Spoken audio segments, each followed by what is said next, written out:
자, 오늘은 이 요한복음 18장 28절에서 40절 말씀 가지고요. 빌라도 앞에서라는 제목으로 여러분과 함께 말씀을 나누려고 합니다. 자, 우리 지난 시간에는 예수님께서 스스로 로마 군대와 대제사장들의 종들에게 잡히시고 또 당대의 종교 지도자로서 가장 큰 권력자였던 안나스 앞에서 신문을 받으시는 모습을 우리가 함께 살펴봤습니다. 자, 이 사건을 통해서 계속해서 예수님께서 보여주시는 모습은 체포당하여서 십자가에 못 박히는 것까지 그 모든 과정이 스스로 걸어가신 길이지 억지로 끌려가신 길이 아니라는 것을 계속 보여주고 계시죠. 그러니까 로마 군대와 제사장의 종들에게 잡히실 때도 사실 말 한마디로 모두를 물리칠 수 있는 그런 능력이 있음에도 불구하고 스스로 잡히셨다는 것을 보여주셨고, 또 안나스 앞에서 신문을 당하실 때도 온갖 불법을 저지르며 예수님을 십자가에 처형시킬 빌미를 찾으려 했지만 찾을 수 없었죠. 오히려 모든 인류의 재판장이신 예수님이 불의한 사람 앞에서 불법적인 재판을 받으시는 이 아이러니만 보여줄 뿐이었다라는 것들을 좀 말씀을 드렸고요.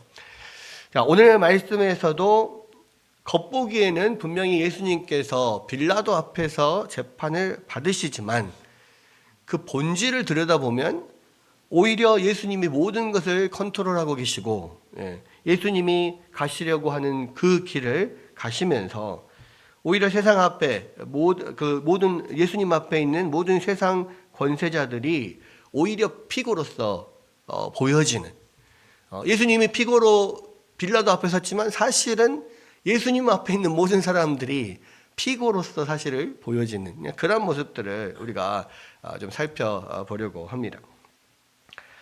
자, 오늘 본문 28절에 보니까요, 그들이 예수를 가야바에게서 관정으로 끌고 갔다 이렇게 되어 있죠. 여기 보면 요한복음에서는 예수께서 안나스 앞에서 심판을 받으시는 장면만 기록을 하고 있습니다만, 다른 공간복음들에서는 안나스에게 1차적으로 신문을 받으시고 그 후에 이 가야바와 산헤드린 공회원들 앞에서 불법적인 재판을 받고 신성모독으로 이 사형에 처해진 이후에 이 빌라도 총독에게 넘겨진 것으로 그렇게 기록이 되어 있습니다. 요한복음에서도 이 가야바와 산헤드린 공회원 앞에서 재판받는 장면은 생략을 했지만, 그러나 이 동선상 이 안나스의 집에서 바로 빌라도의 관정으로 가는 게 아니라 가야바의 집에서 빌라도 총독의 관정으로 옮겨졌다라고 기록이 되어 있는 거죠. 그래서 그들이 예수를 가야바에게서 관정으로 끌고 갔다 이렇게 지금 표현을 해놓은 겁니다.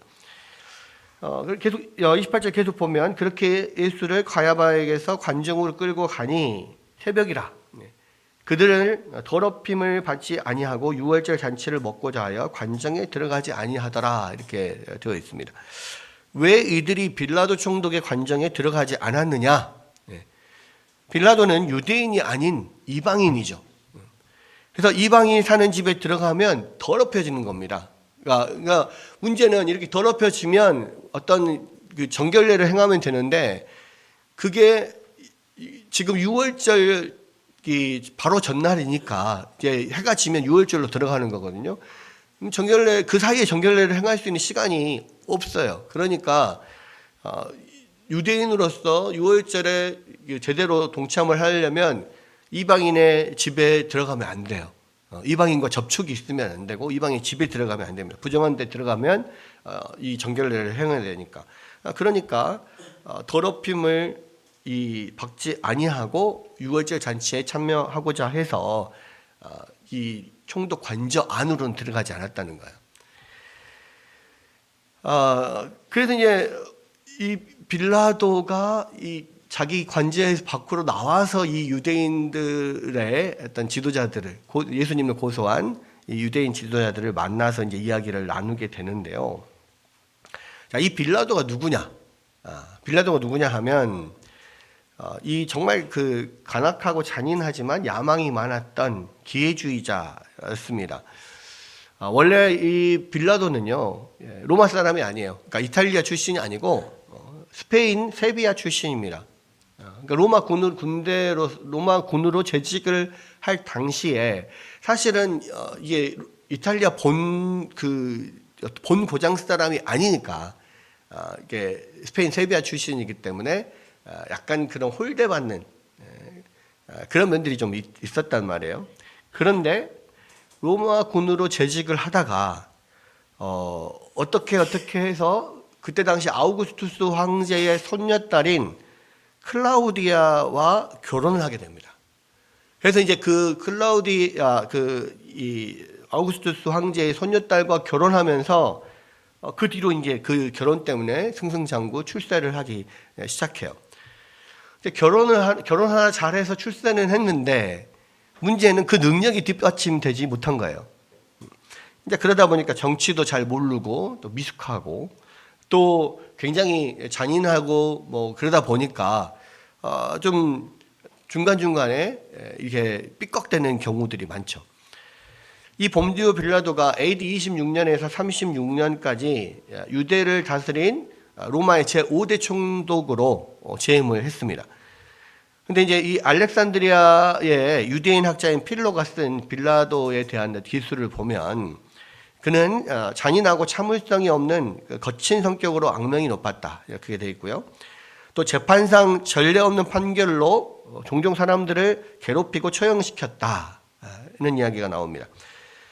그리고 이제 그가 유대의 이제 5대 총독으로 부임을 해서도 여러 가지 문제에 부딪혔는데 왜 그러냐 하면 이게 대부분은 자기가 일으킨 거예요. 왜? 유대인들을 조금도 배려하지 않았습니다. 유대인들을 조금이라도 이해하려고 하지 않고 또 이 유대인들이 고수하고 있는 어떤 신앙적인 틴조나 이런 신념들을 불합리하고 열광적인 편견이다 하면서 경멸했어요. 그러니까 그 로마인들이 이제 총독으로 왔을 때 늘 그 로마 총독들이 취했던 자세는 뭐냐면 어떤 유대 종교의 어떤 강렬함과 어떤 파괴할 수 없는 그 유대 신앙의 특성상 유대인들이 자극하는 일을 별로 하지 않았습니다. 근데 이 빌라도는요, 그거에 그냥 굴하지 않고 또 이들을 너무 이렇게 어떤 광신주의라고 생각을 한 거예요. 그러면서 아주 처음부터 이 무력으로 짓누르려고 했습니다. 그래서 이제 뭐 여러 가지 그런 부딪힘이 있었는데 처음 딱 들어올 때부터 이 로마 군기를 가지고 이제 로마 군대가 들어오잖아요. 근데 이제 이 로마 군기는 당시에 어떤 깃발 같은 게 아니고요. 이 장대의 꼭대기에 이 독수리상이라든지 그때 당시에 그 통치자인 황제의 상을 달고 있는 게 로마 시대의 깃발이었어요. 근데 이제 이 빌라도 이전에 있던 총독들은 이 조상, 이 상에 대해서 유대인들이 아주 극악한 증오심을 갖고 있다는 거 알거든요. 왜? 유대인들은 우상 숭배라 하면 아예 치를 떠는 사람들이잖아요. 그러니까 이 예루살렘에 들어오면서 독수리상 또는 황제상 뭐 이런 거를 깃발처럼 이 장대에 달고 들어온다는 것 자체가 이거는 용납할 수가 없는 거죠. 그러니까 엄청난 반발이 심했는데 그래서 보통 총독들이 들어올 때는 이 장대에 달려 있는 이 뭐 독수리상이나 이 황제상들을 제거하고 그냥 들어왔단 말이에요. 왜? 유대인들을 격동시키지 않으려고. 근데 빌라도는 필요 없어. 다 필요 없어. 야, 그러니까 약간 그 어떤 특권의식 같은 게 있었던 것 같고요. 또 나름대로 자기 아내가 황제의 손녀딸이잖아요. 그러니까 자기가 어떤 그런 권력으로 다 누릴 수 있을 거라고 생각을 했었는지는 모르겠습니다. 그런데 그렇게 하질 않는 거예요. 그러다 보니까 계속 부딪히게 되고 그러다 보니까 유대인들이 계속해서 반발하면서 또 이 비타협적인 태도를 취하고 적대적인 그러한 분위기들을 조성하게 됩니다. 결국은 나중에 그러한 것들 때문에 처음에 자기가 잘못했던 그러한 이 잘못된 정치 또는 잘못된 태도 때문에 결국 유대인들에게 고개를 숙일 수밖에 없게 되는 거예요.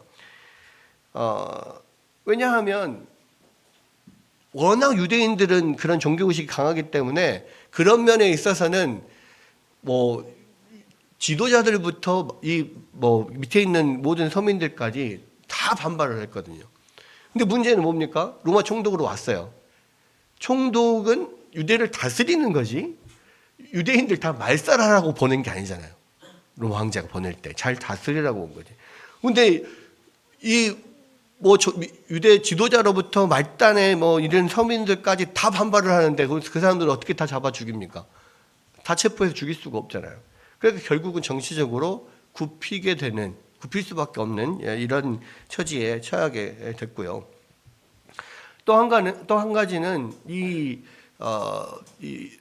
빌라도가 정책을 하나 나름대로 그래서 이 유대인들을 위해서 좋은 일을 한번 해보겠다라고 이 좋은 식수를 공급하는 새 상수도 시설을 하게 됩니다.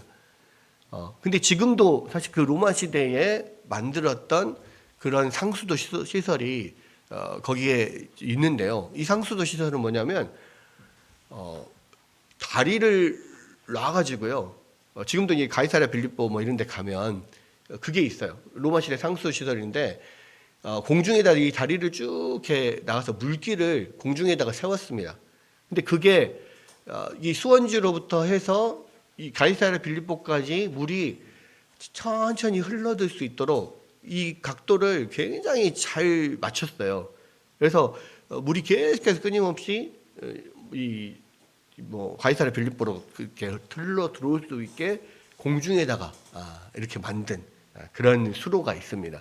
그러니까 그런 것들을 예루살렘에도 설치를 하려고 했는데 지금도 굉장히 그 놀라운 기술이거든요. 그게 그냥 자연스럽게 이 각도에 의해서 조절이 돼서 물이 끊이지 않고 계속 흘러들게 만든 거. 이거 되게 엄청난 기술인데요. 그렇게 하려면 많은 돈이 들어가죠. 그러다 보니까 공사를 시작을 했는데 돈이 부족해.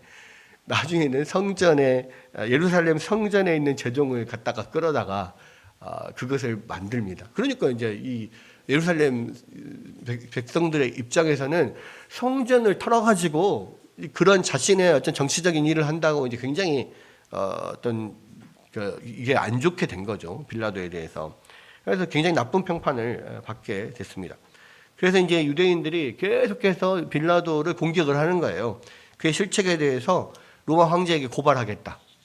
뭐 이런 식으로 계속해서 공공연한 협박을 했고 결국은 빌라도가 그거에 대해서 계속 그런 압박을 받다 보니까 결국 이 예수님에 대해서 빌라도가 무죄라고 확신을 했지만 예수 그리스도를 십자가에 못 박으라고 하는 이 유대인들의 압박에 결국 굴복할 수밖에 없었던 거예요.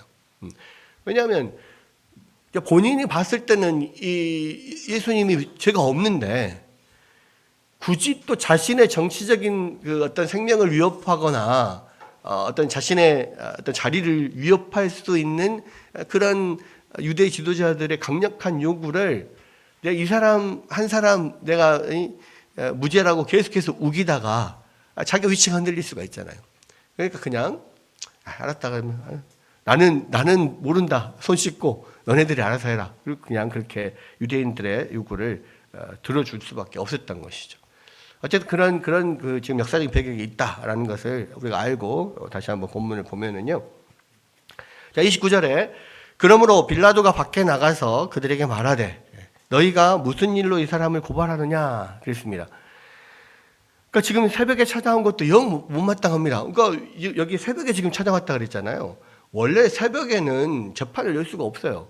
근데 이 밤새도록 이 유대인들이 산헤드린 공회를 열어가지고 사형에 마땅합니다.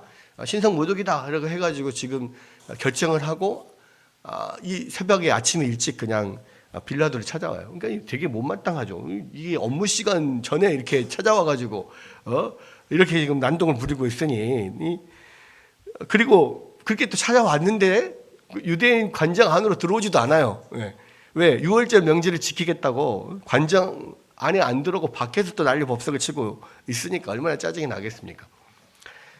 근데 결국은 평소에 자기가 저지른 죄가 있으니까 뭐 어떻게 말 못하고 마지 못해서 무슨 일로 이 사람을 고발하냐? 죄목을 물어봐요.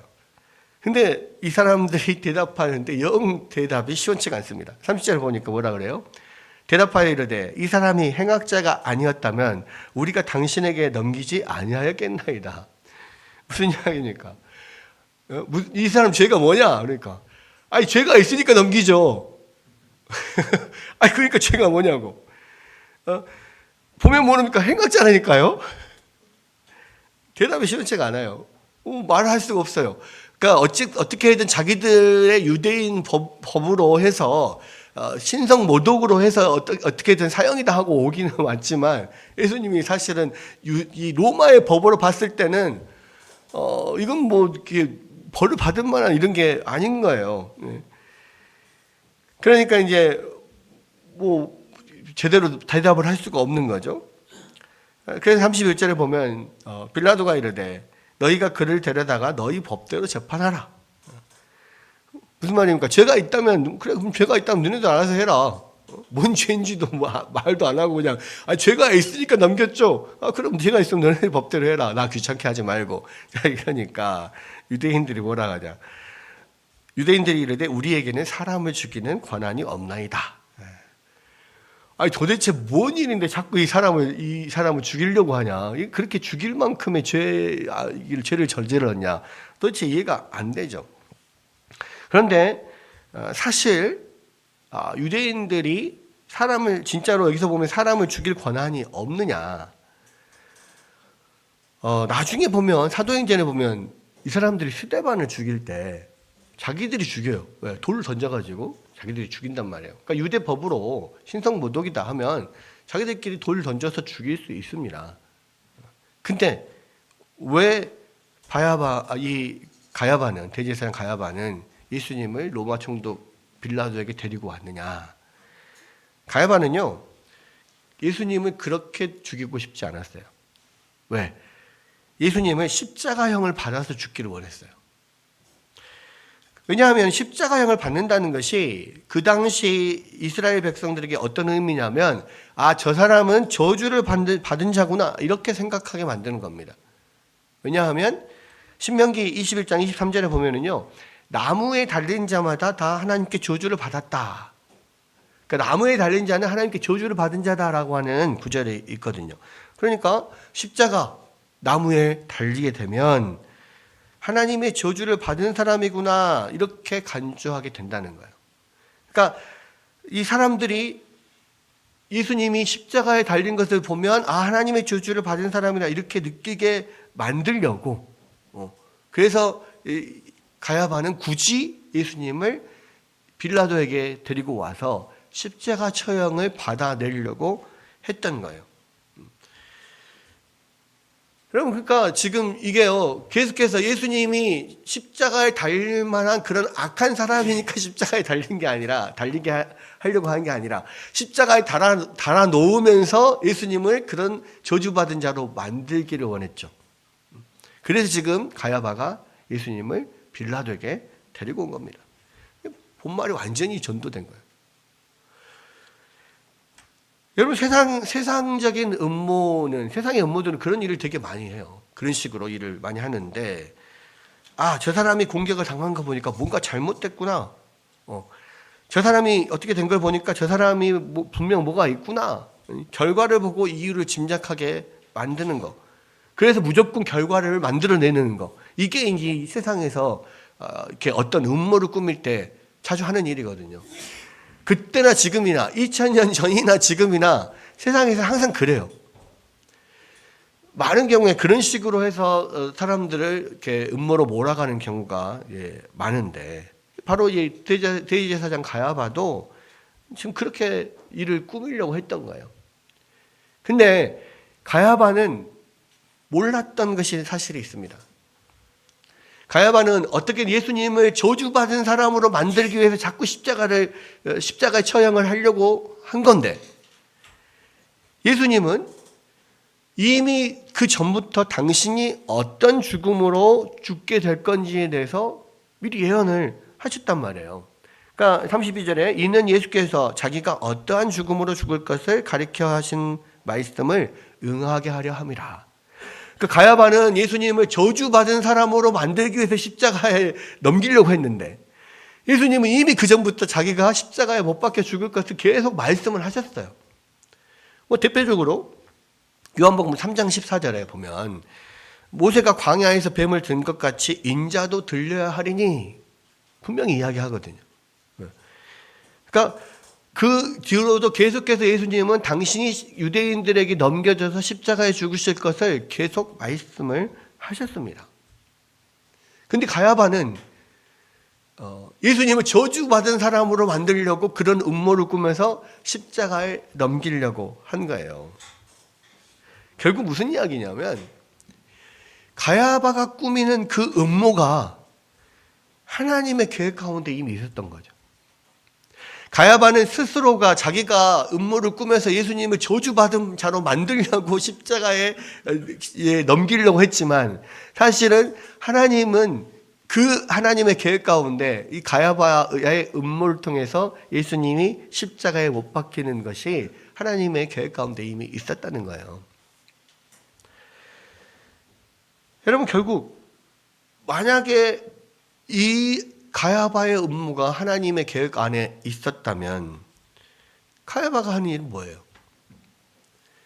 결국은 자기가 한 일은 없습니다. 그냥 구원자를 죽이는 그 크나큰 죄악에 동참한 것밖에 없어요. 그러니까 예수님께서 능동적으로 지금 십자가에 가는 길을 가신다면 예수님 이 대제사장의 가야바는요 그냥 예수님이 예언을 성취하는 데 있어서 도구로만 사용된 것뿐인 거예요.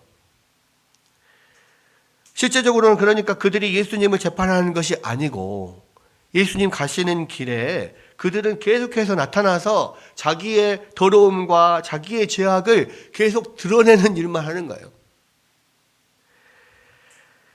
그러니까 결국은 그 자리에 예수님은요 판사이자 예수님이 법정인 거예요. 예수님이 재판받으시는 바로 그 자리가 거기에 함께 나와 있는 사람들의 죄를 낱낱이 드러나게 만드는 겁니다. 대제사장 가야바가 그가 어떻게 대제사장이냐? 그는 죄인 중에 극악무동한 구원자를 죽이는 죄인이다. 이것을 지금 보여주고 있는 거예요. 그러니까 예수님은 그 십자가의 길을 자기 스스로 걸어가고 있어요. 그 예수님은 하나님의 계획 가운데서 계속 십자가를 향해서 스스로 나가고 계세요. 그런데 사람들은 그 예수님이 십자가에 가는 그 길에 나타나서 뭐 가진 음모를 꾸며가지고 자기들이 뭔가를 하는 것 같은데 사실은 예수님은 정해진 길을 가고 있고 이 사람들은 그 길에 나와서 계속해서 자기의 죄악만 드러내고 있는 거라는 거예요. 가야바가 그렇게 음모를 꾸미지 않고 예수님을 넘기지 않았어도 예수님은 당신이 정해진 그 길, 십자가의 길을 갈 거예요. 그런데 이 가야바와 안나스와 그 모든 산헤드린 공회원과 그 모든 유대인들과 심지어 빌라도와 여기 나오지 않지만 뭐 헤롯까지도 예수님이 능동적으로 걸어가신 그 길에 나타나서 온갖 음모와 계략과 불법을 저지르면서 결국은 자기들이 예수님을 십자가에 넘긴 것 같지만 그 예수님 걸어가신 길에 나타나서 자기 죄악만 드러내는 것. 이게 십자가를 통해서 보여지는 아이러니입니다. 결국 빌라도가 재판을 한 것 같고 가야바가 재판을 한 것 같고 안나스가 재판을 한 것 같지만 결국은 그 재판을 받는 사람들은 오히려 그들인 거예요. 그들이 죄가 드러나는 재판인 거예요. 예수님 앞에서.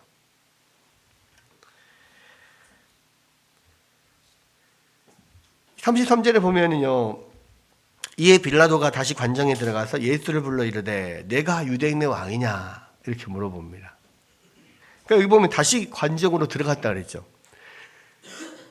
그러니까 유대인들은 유월절 명절을 더럽히지 않고 유월절 명절에 참여하고자 해서 관정 밖에서 지금 예수님을 고소하고 있어요. 그러니까 이 원고는 관정 밖에 있습니다.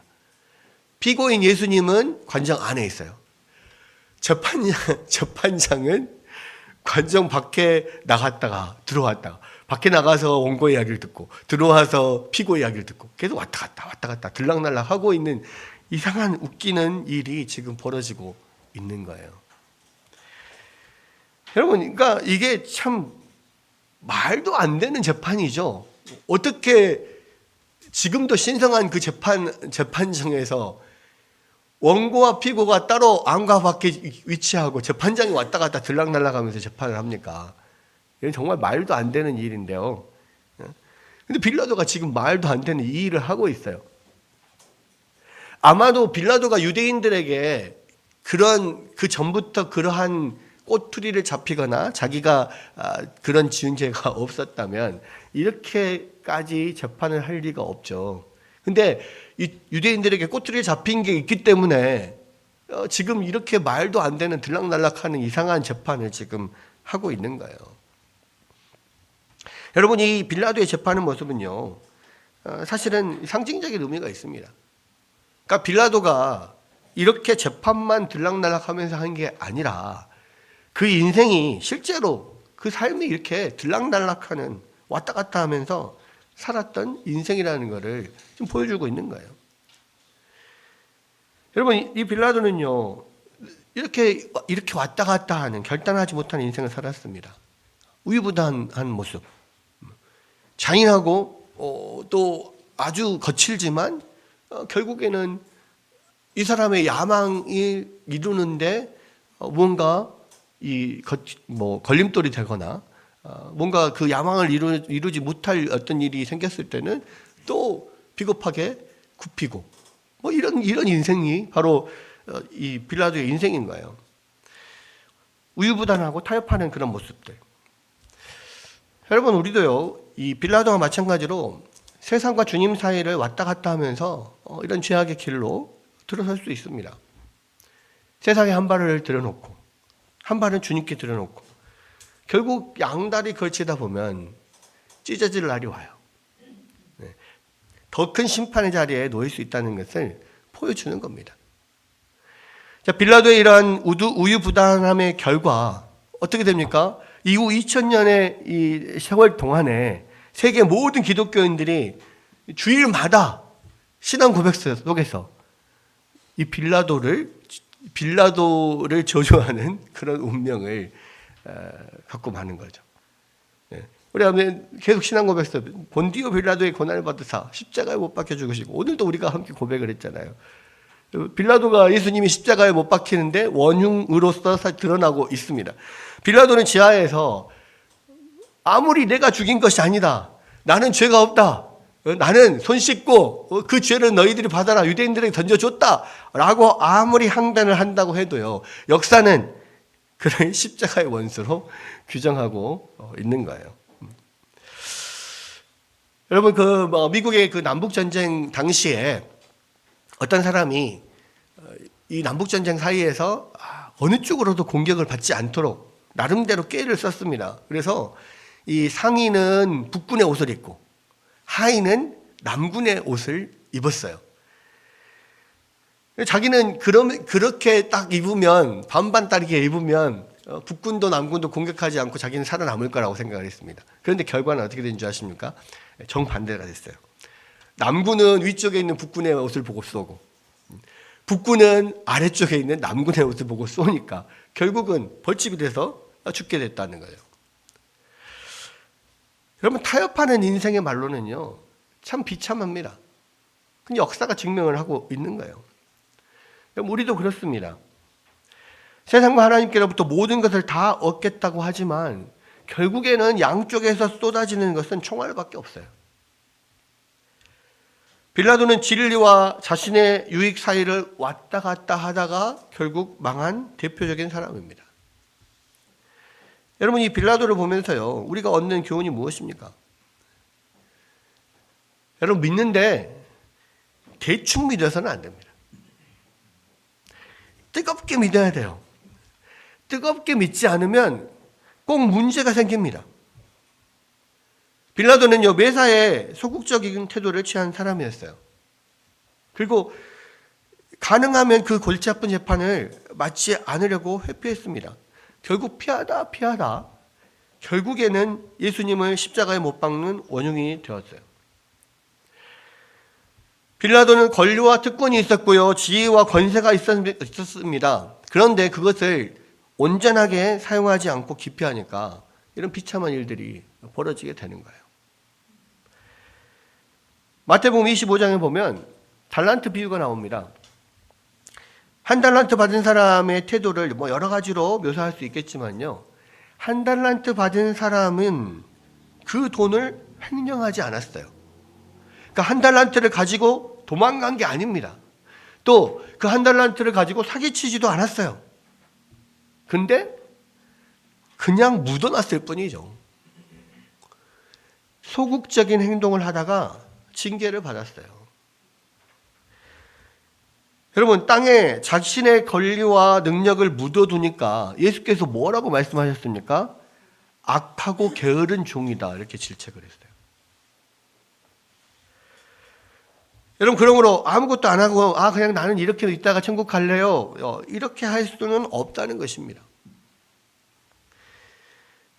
여러분, 하나님께서는 분명히 우리에게 많은 것들을 주셨어요. 우리에게 믿음을 주셨고 정말 우리를 하나님의 백성으로, 성도로 만드셨습니다. 빌라도도 마찬가지고요, 한 달란트 받은 사람도 마찬가지예요.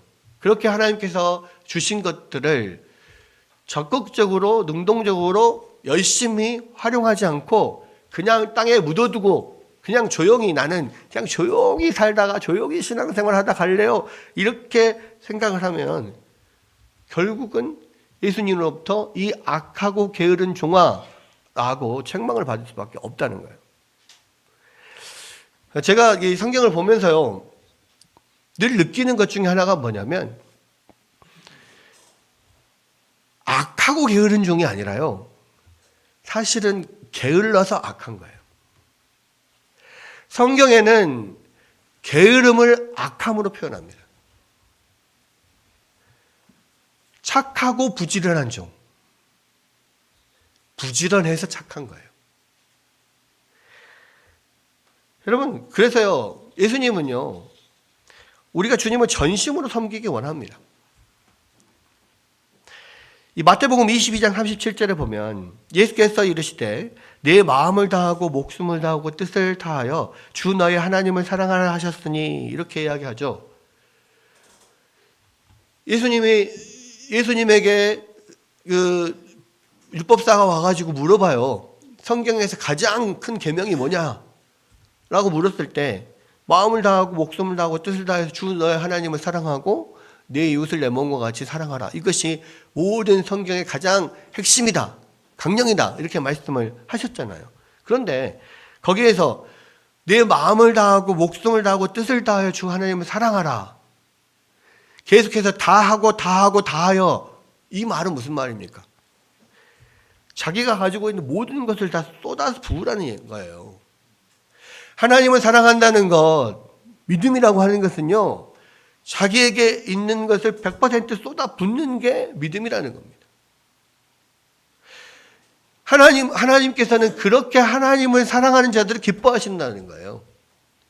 여러분, 빌라도처럼 세상과 진리 사이를 왔다 갔다 하지 말고 전심으로 여러분들을 쏟아서 주님을 섬기는 여러분들이 되시기를 주의 이름으로 축원합니다. 여러분이 이 빌라도와 예수님의 어떤 대화를 통해서 빌라도의 재판들이 지금 쭉 이루어져 갑니다. 물론 18장까지 재판이 끝나지 않아요. 이제 19장으로 이렇게 넘어가게 되는데요. 그러한 빌라도의 재판은 조금 더 우리가 다음 주에 살펴보겠는데, 여기서 마지막 18장 마지막에 보면 바라바라고 하는 강도가 하나 나와요. 그렇죠? 요한복음에는 바라바에 대해서 그렇게 크게 나오지 않습니다. 물론 다른 공간복음에서도 바라바가 그렇게 크게 부각되지는 않아요. 근데 여러분, 바라바를 통해서 조금 우리가 한번 생각해 볼 게 있어요. 뭐냐면, 바라바는 예수님 대신에 유월절 특사로 풀려난 죄수죠.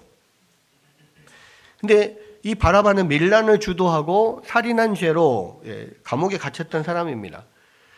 그러니까 밀란을 주도했다는 이야기는 뭐냐면 반란을 주도한 거거든요. 그러니까 로마 시대에 있어서 이 로마 식민지 치하에서 가장 큰 죄는 바로 반란죄였습니다. 그러니까 예수님이 십자가에 넘겨진 제목 자체가 반란죄거든요.